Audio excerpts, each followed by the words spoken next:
I am in 9th standard. Today my topic of debate is water. అందరికీ శుభోదయం. నా పేరు జైనాబి. నేను 10వ తరగతి చదువుతున్నాను. ఈ రోజు నేను చెప్పబోయే అంశం నీరు.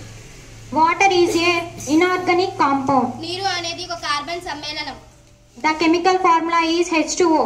నీటి యొక్క రసాయన సూత్రం H2O. Water is nearly colorless chemical substance. నీరు అనేది దాదాపుగా రంగులేని రసాయన పదార్థం. Water is transparent. నీరు అనేది పారదర్శకత కలిగిన పదార్థం.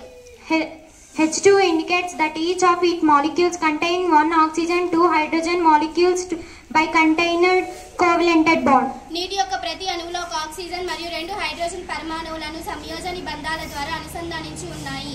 You have already know that the 3/4 of the earth's surface is covered with water. భూమి ఉపరితలం 4/3 నీటిచే ఆవరించబడి ఉందని మీకు ఇప్పటికే తెలుసా? This fresh water is mainly obtained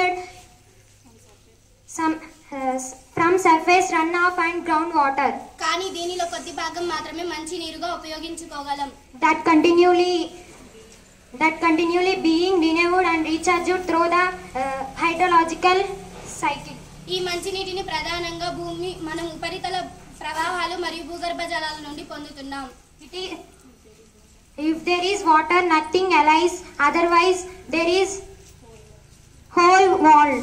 నీరు ఉంటే ఏదైనా సజీవం, లేకుంటే సమస్త ప్రపంచం నిర్జీవం. Thank you.